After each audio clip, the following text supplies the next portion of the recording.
You don't feel that the attack on Mawasi that killed close to 100 Palestinians, injured about 300 others, and so on, under the pretext of targeting Hamas leaders, which is really a very convenient. A pretext is a big word, Saeed. I I just want want to make sure that's the word you mean. Okay, I mean, under the claim. They have affirmed that to us privately, and they have committed to trying to work to reach a ceasefire and bridge the remaining differences, and that work is ongoing. It was ongoing here inside our building today. If I might follow up on that. Go ahead. Didn't you just justify political violence? Go ahead. You just justified. You said Hamas should negotiate. There are people in this room. You just justified. There are people in this room who come and raise their hand and ask questions, and I'm going to call on them. Go ahead, please. And also Israel needs strong words from United States to condemn killed civilian, not only not allowed. And I think I just made very clear that we are incredibly troubled by the deaths of civilians. And I can tell you, Secretary Blinken made that very clear in his meeting with senior Israeli officials earlier today.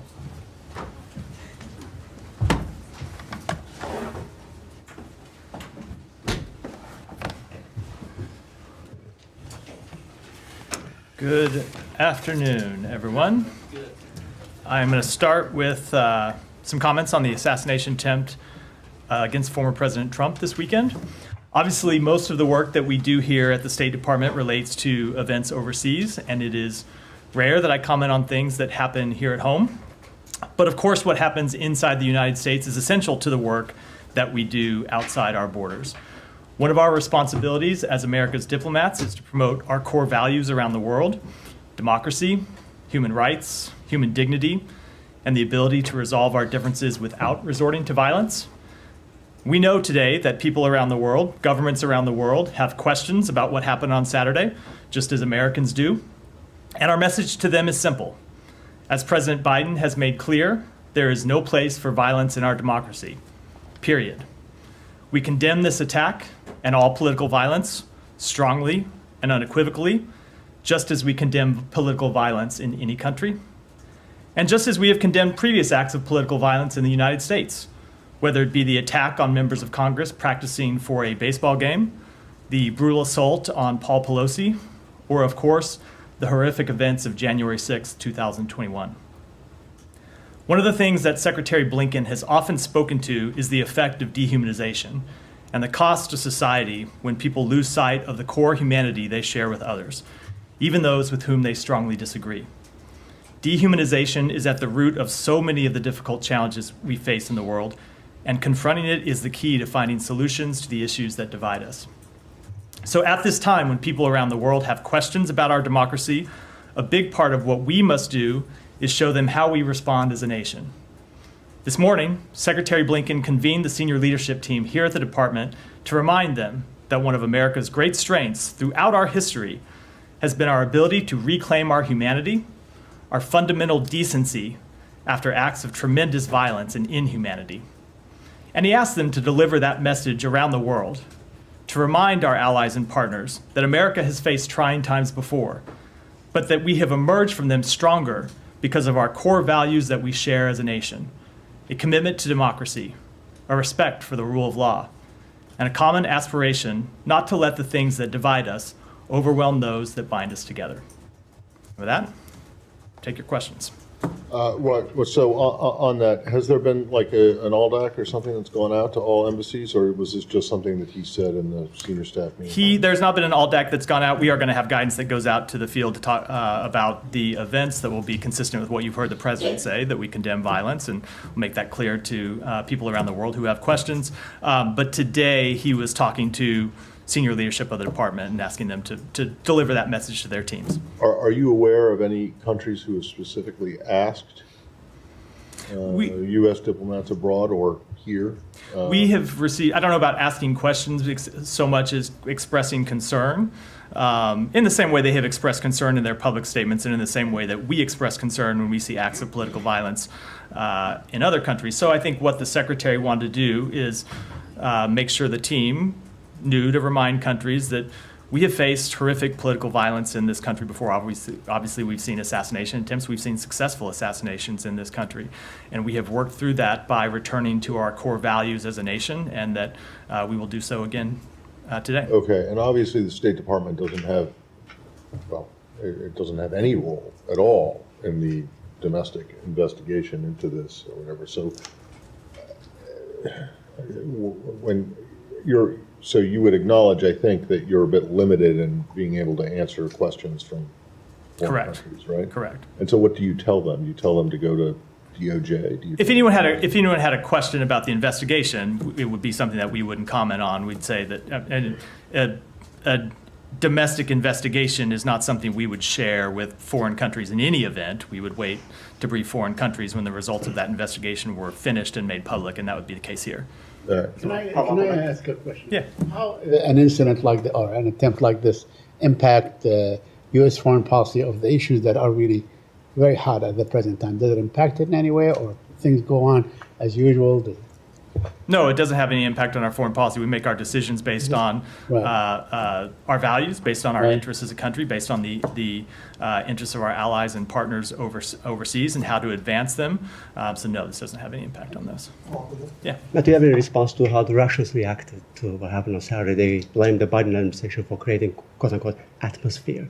No, look, obviously those are incredibly irresponsible comments from the Kremlin, part of a series of irresponsible comments that we've seen them make, and of course they're absolutely not true. And similar comments we heard from the Georgians. Georgian Prime Minister called the Global War Party being behind this attempt. Any reaction to it? Called what behind this attempt? Global War Party, he said. I don't even know what that means. Obviously, the law enforcement authorities have spoken to this investigation, the things that they know and the things that they don't know, and I understand that they will continue to make clear the results of that investigation as it proceeds. And just as the president in his remarks in the Oval Office last night asked the American public not to speculate, not to make irresponsible claims before we know the facts, I think I would extend the same encouragement to foreign countries as well. Please come back to later. Yeah. Bangladesh ruling prime minister criticized that incident happened in Pennsylvania. She categorized that the U.S. is claiming that they're practicing democracy, civilized country, how they shoot an opponent. Is that a shooting to opponent, as she claimed in a press conference? So again, I don't know the full context of those remarks, but what the president made clear, what Secretary Blinken made clear in a statement that he put out on Saturday night, what I was just making clear is that we abhor political violence in all of its forms. We condemn political violence in all its forms, and it is absolutely unacceptable. And we are strongest as a nation when we return to our core values of settling our differences peacefully, of respecting the rule of law, and respecting our core democratic rights, values, and beliefs. Later I will ask one. Okay. Can we go to the Middle East? Sure.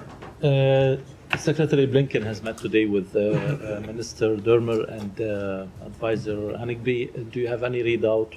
What did they discuss during this meeting? Sure. They discussed a number of things. They discussed the latest in the ceasefire negotiations that are ongoing, where we are trying to reach a ceasefire that would secure the release of hostages, alleviate the suffering of the Palestinian people. Specifically, they talked about what some of the remaining sticking points are. As the president announced last week, we have reached a framework agreement, but there are still a number of issues that need to be bridged. And so the secretary talked about practical solutions that we have in mind for how to bridge those differences and get to a final agreement.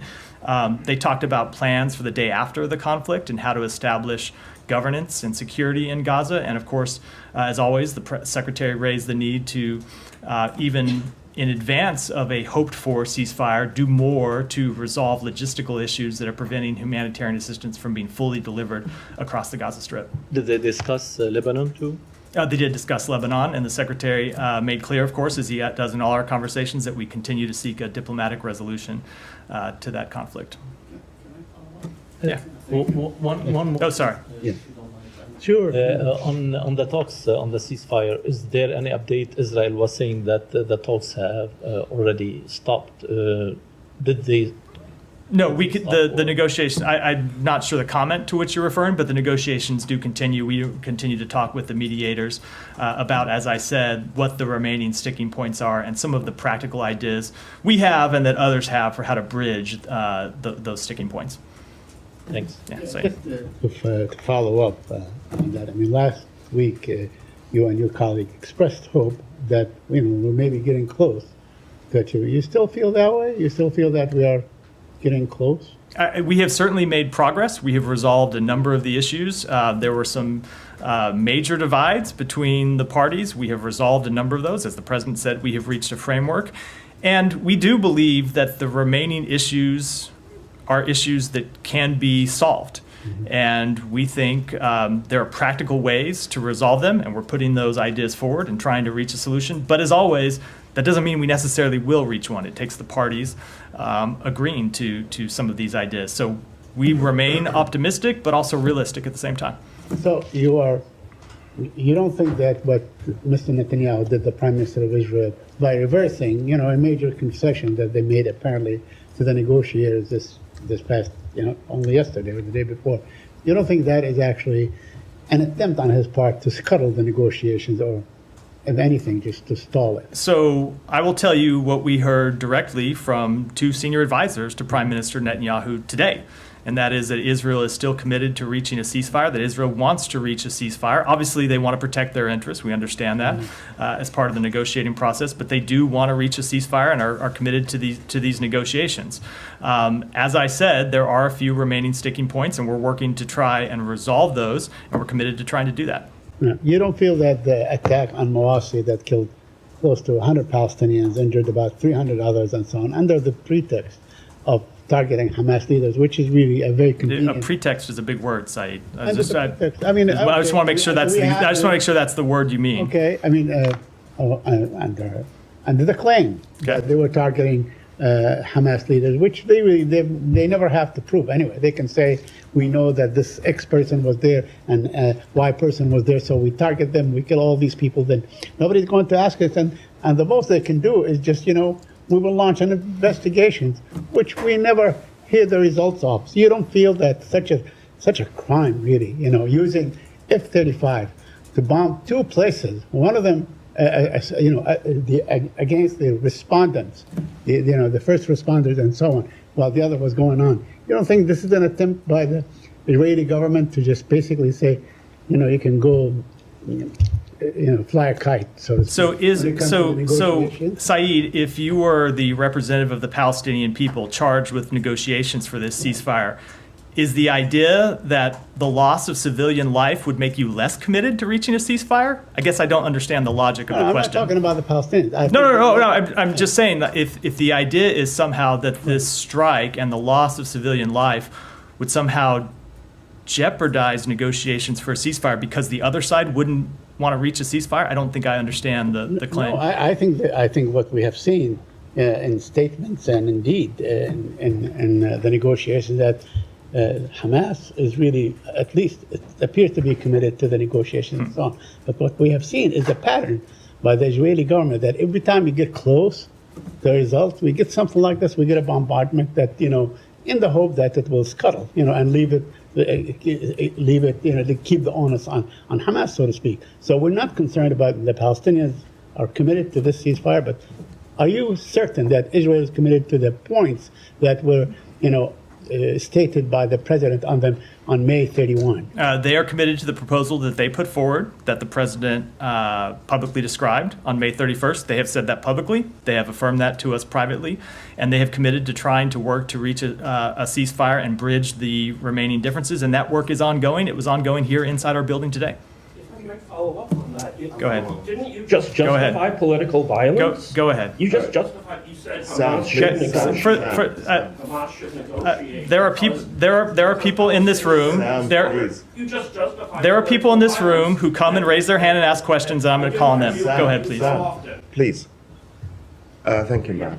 I just want to follow up on your answer to Saeed about the reported in Israeli media that the Benjamin Netanyahu and his government is trying to sabotage the negotiation every time we reach to a point when it's closed. And I remember there was so much hope when you received the latest Hamas proposal, and there was statements from the White House and the State Department, but we heard over the weekend, either from sources in the Israeli media or from Mr. Netanyahu in his press conference that he is not budging. He will stick to the letter of the proposal of the May 31st, and sources also in the Egyptian side said that the Israeli delegation is just stalling. There is a discord among Israelis, and they also said that the negotiation is in a dead end.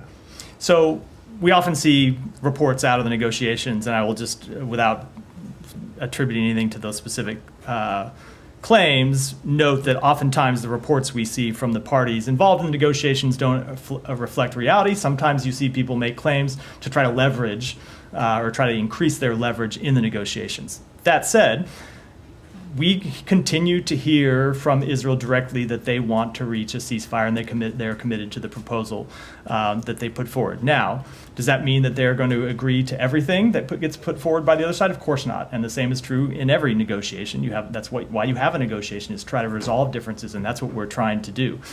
I will say, on behalf of the United States, we continue to push so hard to get a ceasefire because we see the horrific human tragedy that's happening inside Gaza. We see the civilians who continue to die. And we want to resolve this conflict as soon as possible. We want to get a ceasefire, and we want to turn that ceasefire into an enduring calm. We want to turn that enduring calm into an end to the war and lasting peace and stability. So it's a long way of saying there are differences we have to bridge over the coming days and weeks, and hopefully we can do it as soon as possible to get to a ceasefire, and we're committed to doing that as a first step in trying to resolve this conflict once and for all. Mr. Netanyahu in his press conference also put 5 red lines. He stated them. One of them is what been understood to be that Israel has to stay in the Philadelphia corridor. Is that something within the May 31st? So, as I have said on previous negotiations, I don't want to negotiate this in public. I will just say, with all of the issues that remain, we believe that there are ways to bridge the divides between the two sides.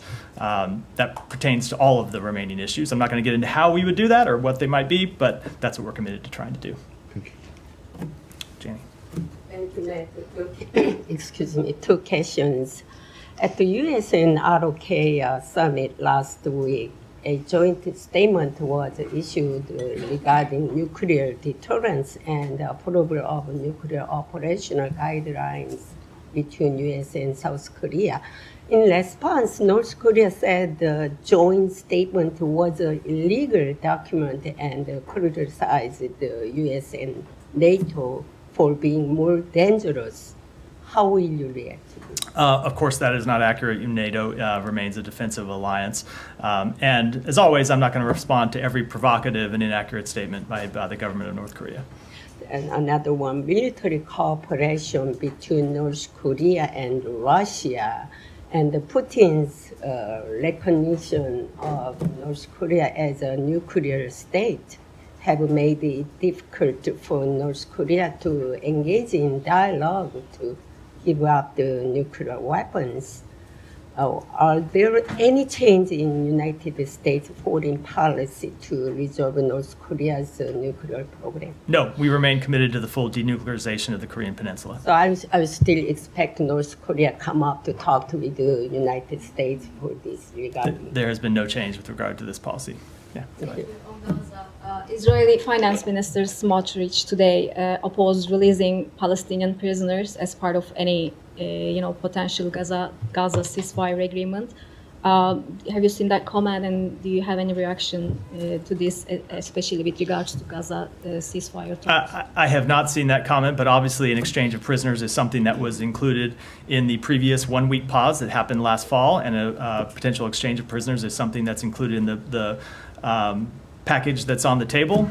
We often see comments by various ministers in the Israeli government that don't reflect the actual position of the Israeli government, but I will let the Israeli government speak to that in more detail. Okay, take one more, please. Yeah. Do you have any comment on the Israeli attack on a UN school in Nusayrat refugee camp in Gaza over the weekend? UNRWA also said its headquarters in Gaza has been completely destroyed in an attack.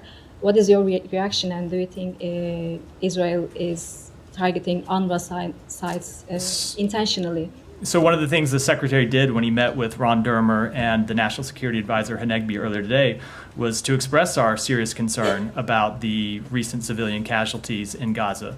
As I've noted before, we have seen civilian casualties come down from the high points of the conflict and even from where they were, say, 6 weeks, 2 months ago, but they still remain unacceptably high. We continue to see far too many civilians killed in this conflict. We want to see civilian casualties completely ended. It's why we are pushing so hard to a ceasefire, but even in advance of a hopeful ceasefire, we want to see Israel do more to reduce civilian casualties. Now, with respect to that strike, Israel has claimed that they were targeting militants who were inside that site. They do have the right to target militants. Does that justify attacking on civilians? No, that's what I'm just saying. We do, but no, of course it does not justify any attacks on civilians. We don't want to see any attacks on civilians. We don't want to see any civilian deaths. So, as always, this is the difficult thing in this conflict when you see militants who continue to hide in schools, in mosques, in hospitals, in other facilities. It makes the challenge that Israel faces incredibly difficult, but no, we don't want to, there's nothing that justifies attacks on civilians. No, Sam, go ahead. And did Hanegbi and Dermer give the Secretary any update as to if the strike actually killed a top Hamas commander? They do not have certainty yet. They don't. Do you expect that they will eventually have certainty on this one, or is this one where I can't say expect. I think they certainly hope to have certainty, and we would hope that they have certainty, but they don't. They don't yet. Okay, and can I just pivot to one thing still on Israel? But my CNN international colleagues reported over the weekend that commanders of the Israeli military battalion, the Israeli Netza Yehuda, have been promoted to IDF positions and are running operations in Gaza now.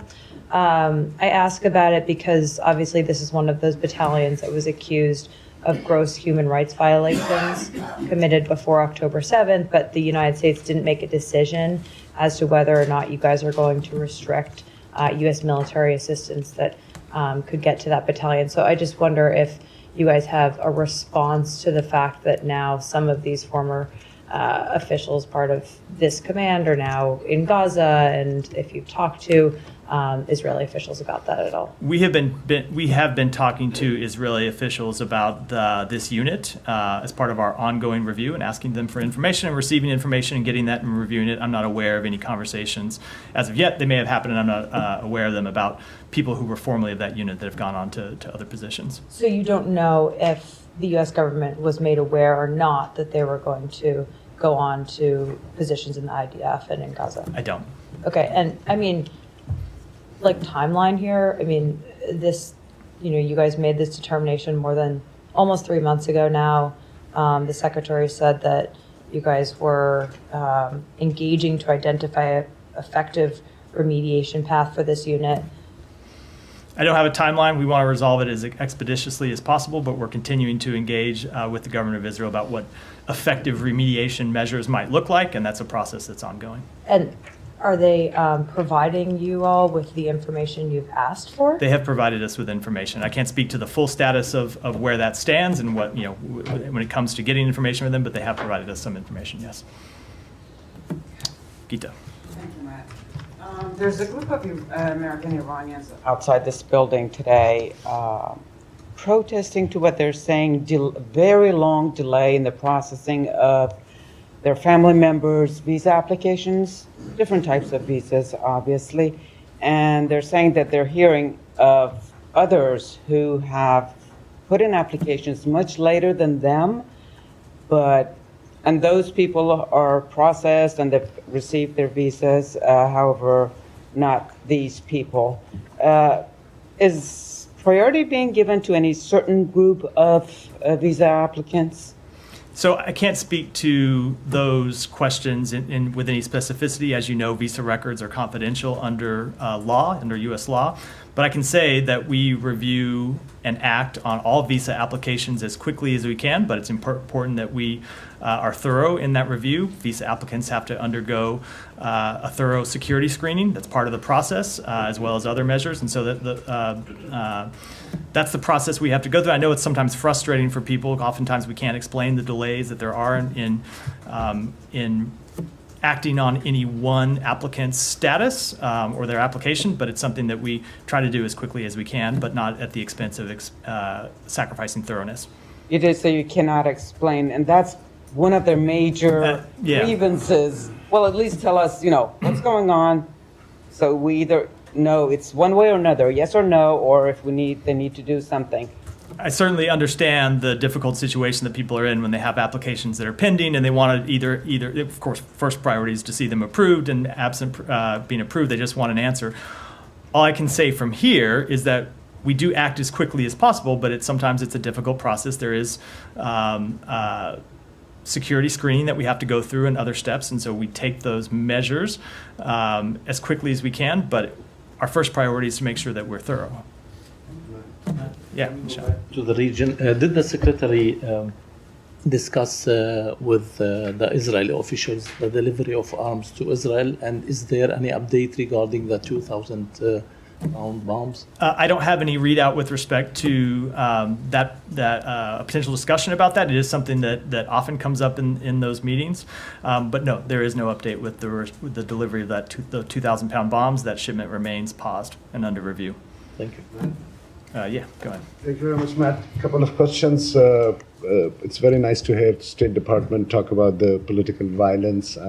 Last week in Pakistan, similar comment you had made was taken out of perspective a little bit because President Trump has been shot as well and Imran Khan was shot as well. But over there, the reaction was not the way it is in the U.S. So my first question is that Supreme Court of Pakistan, most of the judges favored Imran Khan. The guy was shot. Political violence in the U.S., all 1,000 people, 600 pleaded guilty, 400 were charged, punishment was given. Foreign minister is charged today in the similar violence that happened in Pakistan a year or 2 years, more than a year after the political violence happened over there, and he's charged today. The political party is being banned of Imran Khan. Today, the government has decided that. Your entire Congress has decided to rule in that favor. And I have been asking you these things for a year and a half, these same questions. But over there, you are not making the comments that you make here for democracy, political. Why is that? So I guess I'm missing what the actual question was So the question here? is that with an ally like Pakistan, why do you not have the same feelings of either political violence or democracy or the rule of law? So I think you have missed the very many times I have addressed this exact question from this podium, where I have said, of course, we abhor political violence in any country, including Pakistan, and have spoke out against it and condemned it. And we support the rule of law in Pakistan and every country in the world. And we want to see respect for democratic principles and people's fundamental human rights and democratic rights upheld. That's true in Pakistan. It's true everywhere in the world. That's been something I've spoken to many times. So I think the premise of the question with respect is wrong. Go ahead. So just one more question. Matt, just one more, please. Yeah, go ahead. In Pakistan, there was a funeral procession of an Afghan poet. He was killed in Islamabad. In Pakistan, there's 1 million Afghans. I've always spoken in the favor of Afghans. But last week what I saw, and there are 50,000 Afghans with the U.S. wants to pull out as well. There was a funeral procession from Islamabad to his native village in Waziristan. And the entire way, thousands of Afghans were holding Afghanistan flags, chanting against the serving military, political, every leadership you can imagine. And then people from Voice of America, staff members of Voice of America were spreading that on the social media. So two related questions. Would you be in the favor of Pakistan taking some stern actions against those Afghans, whether it's deportation or, and if you would be interested in moving these 50,000 Afghans with the U.S. wants from Pakistan? And lastly, Voice of America is a state-run entity. I do not understand how they take interest in local politics. So I will just say, with respect to the specific incident to which you're referring, I'm not aware of it, so I can't possibly comment on it. Ryan, go ahead. Wait a second. You're going to let that stand? Voice of America is a state-run organization? I've already noted that I disagreed with a number of the premises. They are funded by the United States, but of course they have by the U.S. Congress. With the U.S. Congress, but they have complete editorial independence. Question on the point that he was making, that the Pakistan Supreme Court did recently rule that about 20 seats or so ought to be delivered to the PTI. The government then responded by banning Imran Khan's party rather than kind of moving in the direction that the court was acknowledging. So in the past, the State Department has said this is a matter for the Pakistani courts to work out. Is it still a matter for the Pakistani courts? You disagree with the government's intervention there? So I will say that we saw those public statements from the government. Our understanding is this is the beginning of what will be a complex political process, but certainly banning a political concern is something, or a political party is something that would be of great concern to us. Right. Quick follow-up on Cuba. Yeah. We've talked to some Cuban business owners in the wake of the State Department moving them off of the list of people who are not helpful what is it? The list was states that are not helpful in combating terrorism. They were removed from that. The business owners in Cuba are saying that because Cuba is still on the state sponsor of terrorism list, that it's harder for them to do business with European countries, with other Latin American countries, than it was even during the Trump administration. Is the State Department still looking at this before the end of Biden's first term? I just don't have any updates on that process. Sorry. Yeah, Alex, go ahead. Thank you, Matt. Two topics. Ukraine. There are reports that Ukrainian leaders walked away frustrated the summit after the U.S. refused the latest request in terms of launching using American weapons to strike inside Russia. Why would the United States not allow them to hit back inside Russia? They believe that striking those launches would help them save lives in the first place. So first of all, I don't know what reports you're referring to, but I will say that we had incredibly productive discussions with President Zelensky and with other members of the Ukrainian government when they were here last week for the Washington summit. And as part of those discussions, we talked about NATO's irreversible path to NATO, and Ukraine's irreversible path to NATO and the progress that they are making along that path. We talked about the delivery of F-16s to Ukraine, which is underway.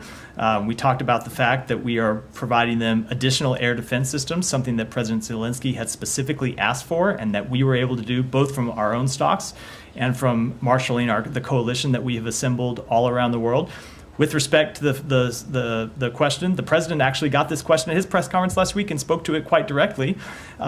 We have allowed Ukraine to use American-made weapons, American-provided weapons, to strike just across the border where they are taking incoming fire from Russia, but we have decided at this point not to expand beyond that. But that said, you just look at the actions I outlined a moment ago that we took last week, and add those to the actions we have taken for the past 2+ years to support the defense of Ukraine. And I think the suggestion that we are somehow not committed to Ukraine's defense is in every way belied by the actual facts and our actual record. When the president was asked about that, his response was about the capabilities to strike Moscow. That's not what we're talking about. The question is, why not allow them to strike launch sites? We have decided that that is not an appropriate step for the United States to take now at this time. But that doesn't change the fact that we have provided Ukraine with significant capabilities to launch attacks against the Russian troops that are that continue their aggression against Ukraine, that we have provided them with the ability to strike across the border, and of course that we have provided them significant air defenses, which really is what we're talking about here. When you have this question about strikes inside Russia, a lot of it relates to Russia's ability to launch assaults that then, missiles and other weapons, drones and other things that then land inside Ukraine. So we have provided them with air defenses to help repel those attacks, and that's what we'll continue to do. Thank you. My second topic on Azerbaijan and Armenia, the Secretary hosted the meeting. Says, beyond your readout, could you help us understand if there was any progress noted at all? So I don't want to give any more detail beyond the readout, other than to say, and you heard the Secretary say this at the opening of the meeting in his public comments. In fact, I think I saw you standing outside the room before those comments, so I know you were there, is that the two parties have made incredible progress, and they have come a long way. And so what we continue to do is push them. A peace agreement between those two countries would mean so much for those countries, and it would mean so much for the region, for peace, stability, for security in the region. We do think a deal is possible, but it requires both sides to make some difficult choices and tough compromises. And so what we're going to do is continue to push them to resolve those final differences and reach an agreement. Have you succeeded at all in Washington? The Secretary's comments came before. We have made progress. I'm not going to speak to it in detail, but we don't have an agreement yet, and we're not going to rest until we reach one. Thank you. Coming back back to Ukraine. The President Zelensky, after returning, has talked about the potential of a second peace summit, and this time Russia would be invited. Is that something that was sort of encouraged by U.S. officials while he was here? He said it just after getting back. It's something that we discussed with them, but as we have said before, any decisions around diplomatic negotiations are decisions that Ukraine has to make, not the United States, not any other country that's not party to this conflict. Ukraine is the victim here. It's Ukraine that has seen their country invaded, has seen their civilians killed, has seen significant parts of their country occupied. And so it's for Ukraine to decide when and how and in what shape to discuss, to undertake diplomatic negotiations. As their partner, as their backer, we will support them if that's the path that they choose to take. We have always made that clear. And I will note, and this kind of goes to how the Kremlin has responded, at least initially, to those statements from Ukraine. We always supported diplomacy when Ukraine is ready, but it has never been clear that the Kremlin is ready for actual diplomacy. That was clear at the beginning of this war when we were pursuing diplomacy, and the Kremlin pulled the plug on diplomacy and invaded. And it seems to remain true today, but we will continue to stand with Ukraine, and if and when they believe further diplomatic steps are with Russia are appropriate, we will support them in that decision. But that is a change. That previously they held a peace conference and didn't invite Russia. So doesn't that show an unwillingness from the Ukrainians to engage in sort of, you might not agree on everything, but you could at least bring them to the table. So I guess correct, but the difference is there's just a fundamental difference between Ukraine and Russia in this conflict, in that one is the aggressor, one's the victim. And so we do look at the victim differently than the aggressor, right? It's just a fundamental fact of this conflict, that it was Russia that launched this war, Russia that is occupying Ukraine, Russia that continues to launch assaults, Russia that can end the conflict today by withdrawing back to their borders. And so, of course, we look at them differently because one has the moral high ground and one does not. But our position with respect to negotiations hasn't changed, and that's if and when Ukraine is ready to pursue either direct negotiations or direct diplomacy or some other form of diplomacy, we will support them in that decision. And from this administration's point of view, there's basically there's no point at which you would tell Ukraine that you need to come to the table now. That's never going to be.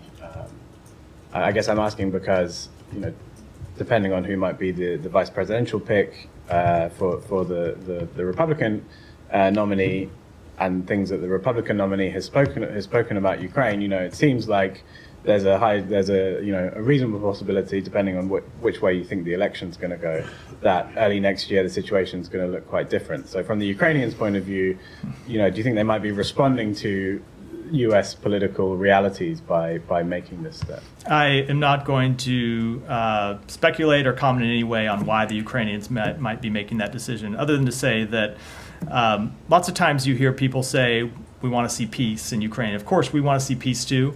We want it to be a just peace. Not just any peace, but a just peace and a lasting peace. And so we'll support Ukraine in the decisions that they make to try to achieve that just peace. Can I follow up on Yeah. that? Obviously, he's talking about a summit, which we're talking about the month of November. So, is anything else happening then? Exactly. But just to follow up on that, I mean, the new thing is that the Ukrainian president is saying the Russians should be at the table. So, I mean, the question, and which is different from the summit in Geneva or next to Geneva or wherever. So, do you support that? Yes or no? We support the government of Ukraine and make it. So again, it is not a decision for us to make, right? That's I'm not trying to be cagey. It is a decision for. It has always been our view that decisions with respect to diplomacy around this conflict need to be decisions made by Ukraine, where Ukraine is in the driver's seat. And so, if they want to invite Russia to that summit, of course that is something we support. That's a decision that they, as a direct party to this war, as the country that's seen their borders invaded, their people killed, they should make, and we will support them in it. The Russians have always said that they actually support, and they were close, in fact, to reaching an agreement with Ukraine back in April 2022, that before Mr. Boris Johnson scuttled the whole deal. Do you have any comment on that? I mean, that was their position all along. That is not the first unreliable is a generous way to put it. That is not the first statement we've heard out of the Russian government that does not comport with the actual facts. Thank you. Tens of thousands of students have been protesting for last few days in Bangladesh, demanding the abolition of quotas in favor of a merit-based system for civil service jobs. The ruling party's wing, Bangladesh Chhatra League, has attacked the protesters, injured around 500 students just after the ruling prime ministers threatened the protesters. They also attack the students, those who are entering the emergency room for their treatment.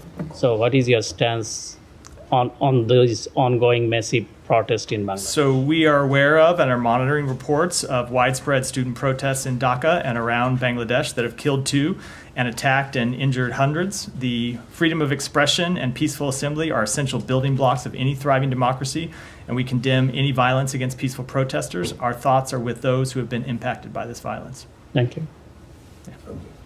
Thank you, Matt.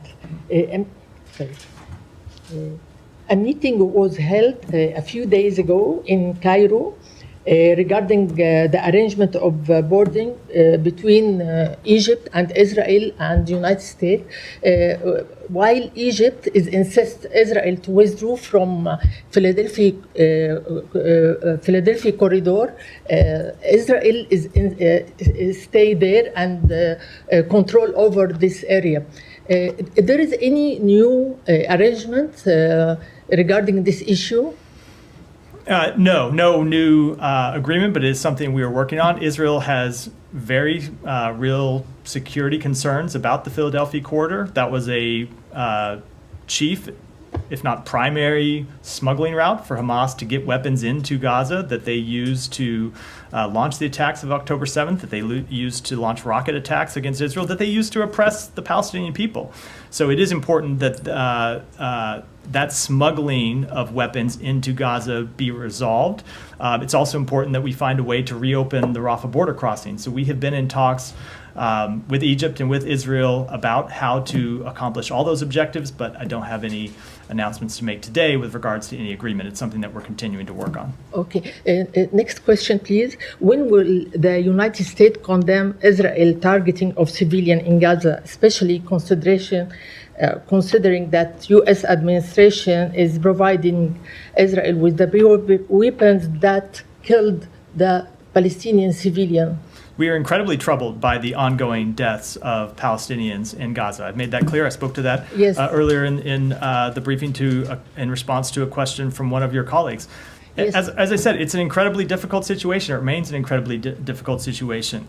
When you have not just Hamas militants, but if it turns out to be true that Mohammed Deif was actually hiding among civilians, one of the leaders, the number 2 in the leadership of Hamas in Gaza, was hiding among civilians in Gaza, it just shows the very difficult challenge that this war poses. Obviously, he is a legitimate military target. He has tremendous blood on his hands, including the blood of American citizens, I should remind everyone of. And so he is someone that Israel should be allowed to target and go after, but they have to do it in a way that minimizes, that prevents civilian casualties, and it's very difficult operating in this environment, but that doesn't in any way alleviate their responsibility to do so.